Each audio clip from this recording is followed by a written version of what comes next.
fueron excarcelados del Centro de Procesados Militares de Ramo Verde 5 militares, pero fueron excarcelados, como decía yo en los titulares. No pueden ni abrir los ojos, no pueden abrir la boca porque van para adentro otra vez. Entonces sigue esta tomadera de pelo, por decirlo de forma un poco más refinada y no decir esta mamadera de gallo que tiene el régimen de Delcy Rodríguez frente a la sociedad civil, frente a las organizaciones no gubernamentales y frente al tutor, porque Estados Unidos es el tutor de este régimen. Sale Marco Rubio a decir, celebramos la excarcelación de 131 presos políticos en Venezuela y resulta que no son 131. Creo que a lo sumo estamos llegando a 82 personas, no todas liberadas, sino excarceladas. Entonces ya llegó la hora de jalarle las orejas a Delcy, porque encima de Delcy la semana pasada se puso a elogiar a Fidel Castro, cosa que no le gustó a Marco Rubio y lo comentamos en este programa. Pero ahí estamos. Las organizaciones no gubernamentales como Foro Penal, con quien conversamos ayer, Justicia, Encuentro y Perdón, Acceso a la Justicia, el Comité de Familiares para la Libertad de los Presos Políticos, todas esas organizaciones están a la expectativa y tratando de cruzar información. Ahora, ¿qué dicen algunos? Por ejemplo, el doctor José Amalio Graterol, que goza de toda nuestra confianza y de nuestro respeto, ha afirmado en algunas entrevistas que no se han producido las liberaciones que se esperaban porque hay pugnas internas en el régimen. Es decir, de pronto Delcy dice, vamos a liberar a fulano, y Jorge dice, no, ese es un preso mío, ese no me lo va a soltar, pero se lo mandé a meter preso yo. Salta Diosdado por allá, espérate, ¿por qué van a soltar a fulano? Si fulanito tiene una cuenta pendiente conmigo. Entonces, entre ellos que se han repartido el país como los malandros que son, que se roban algo, que se lo robaron, y se reparte cada quien su parte del botín, asimismo se reparten los presos. Y de eso se trata. Hay que apurarse, Dinora Jacilda. Hay que sacar a estos delincuentes de allí. Déjense, está tomando días para... No. Esto es reunión permanente. Ustedes no tienen otra cosa que hacer que eso. O es que están en campaña electoral, porque por ahí ya salieron algunos para la campaña electoral. Así es. Y justamente el tema de lo que anunció la mesa que más aplauda, es que ahora resulta que el comité de postulaciones va a ser ampliado. Yo de verdad que esto lo han cambiado tanto que si ustedes me preguntan, Carlos, ¿cuántos miembros tiene el comité de postulación? No lo sé. Pero lo cierto es que lo van a ampliar y según las informaciones que han dado a conocer, van a aumentar la participación de la sociedad civil. Y eso lo aplaudimos. Lo conversamos esta semana con el doctor Juan Carlos Apich. Pero si la sociedad civil son los decanos de las facultades de Derecho de las universidades nacionales, juristas probos que no tienen ningún tipo de, que no fue concejal del PSUV en Santa María de Ipire, o no fue gobernador del PSUV en el estado X o en el estado Z. Si se trata de verdad, de expertos, de verdaderos conocedores, de profesores universitarios, de gente que respeta, ama la Constitución y al país, entonces estaremos de verdad ante una verdadera representación de la sociedad civil. Ahora, si comienzan a llamar al comité de usuarios de Radio Perola en Katia, y no es que yo tenga nada contra la gente que vive en Katia, al contrario, es que la gente del comité de usuarios de Radio Perola en Katia lo conformó Miraflores.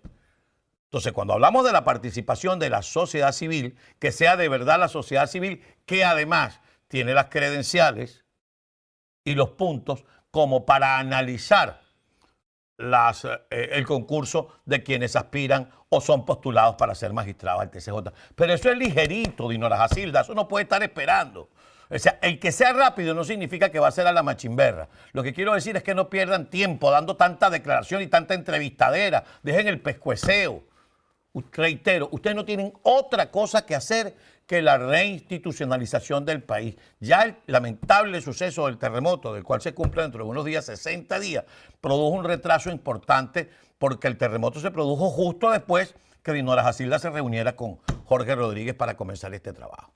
Por cierto que hablando del pescueceo, aparecieron por ahí dos conocidos diputados del estado de Nueva Esparta. Mi buen amigo, el doctor Orlando Ávila, conocido como Nano Ávila, y Johnny Rajal, de Primero Justicia. Yo no sé si Nano Ávila todavía pertenece a las filas de esas cosas que llaman un nuevo tiempo, pero a mí lo que me dice esta aparición de diputados a respaldar lo que haga la mesa que más aplauda, a mí lo que me dice es que ya se corrió la bola, que cuando se produzca el cronograma electoral, vienen elecciones presidenciales y de Asamblea Nacional. No nos van a meter el gato por liebre que arranca las de la Asamblea Nacional con el pretexto de que el nuevo presidente tiene que tener un poder legislativo. No.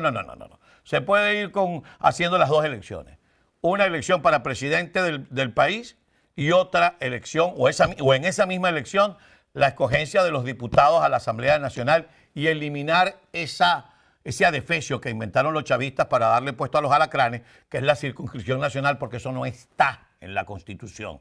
En la Constitución se habla de diputados por distritos electorales o circuitos, como lo llamamos en Venezuela, que son representantes de la población, ya que no tenemos Senado, que son los representantes del territorio. Pero bueno, sí, ese pescueceo me hace pensar que ya se corrió la bola en Venezuela, que lo que viene es elecciones a la Asamblea Nacional, que reitero, hay quienes estamos de acuerdo en que sean elecciones a la Asamblea Nacional y elecciones presidenciales juntas. ¿Para qué? Para que el nuevo presidente, en este caso la nueva presidenta, llegue con una Asamblea Nacional de verdad, con legitimidad. No esta cuerda de sinvergüenzas que están en el Palacio Federal Legislativo atrincherado y donde, repito, se inventaron una circunscripción nacional para darle su cuota a los alacranes que participaron.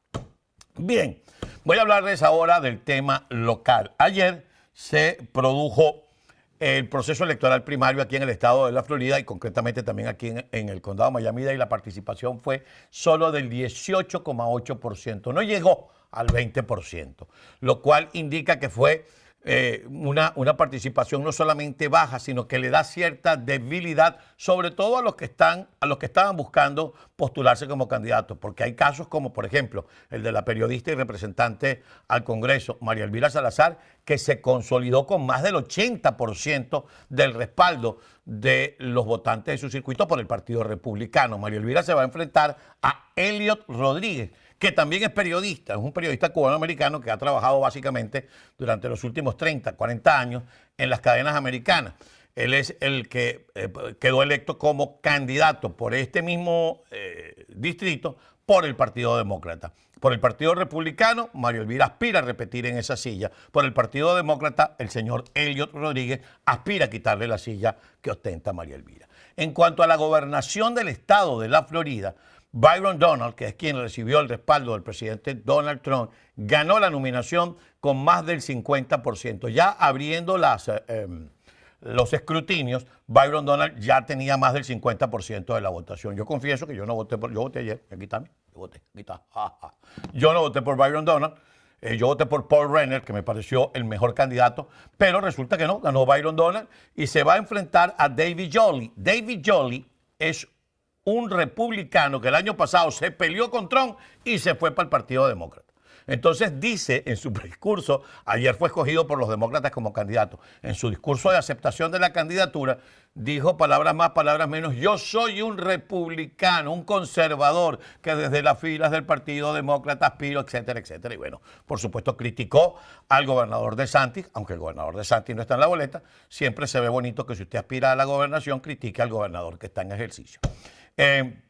Vamos a tener esa contienda en el puesto de la gobernación. Y en el caso de senador, ese cargo lo ostentaba Marco Rubio. Cuando Marco Rubio fue llamado por el presidente Trump para convertirse en secretario de Estado, el gobernador DeSantis, como indica la Constitución, designó a la ex fiscal Ashley Moody, quien es la que está sentada en la silla hoy, pero por designación. ¿Qué pasó? Que Ashley Moody puso su nombre para que ayer los votantes dijeran si ella va a ser la candidata republicana para ser senadora, y ganó también con más del 80% y se va a enfrentar a la demócrata Angie Nixon. Como verán, las cartas están echadas a juicio de los analistas y por algunas encuestas. Aquí en el estado de la Florida y más concretamente en el sur de la Florida, el Partido Republicano no tendría ningún problema en repetir a María Elvira, a Mario Díaz Balart y a Carlos Jiménez, los tres representantes por el estado de la Florida, por sus circuitos aquí en el sur de la Florida, ni tampoco a Ashley Moody, porque esa es una silla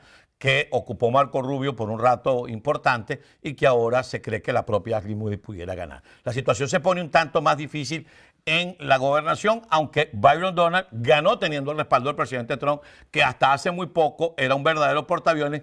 Para muchos en algunos estados el respaldo de Trump pesa. Vamos a ver qué peso le hace David Jolly.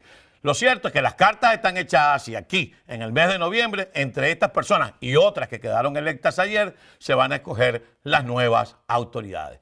Qué lindo es ejercer la democracia. Y aquí me quería tomar este último segundo para decirlo. Lo voy a volver a mostrar. Yo tuve el privilegio que me dio este país de votar el día de ayer en esta nación. Pero quiero votar en mi país. Quiero votar por mi candidato a candidata a presidenta. Quiero votar por mis candidatos a gobernadores, alcaldes, a diputados a la Asamblea Nacional. Y usted también quiere votar. Por eso es importante que promovamos, defendamos y aligeremos el proceso de democratización de Venezuela. Transición ya en Venezuela.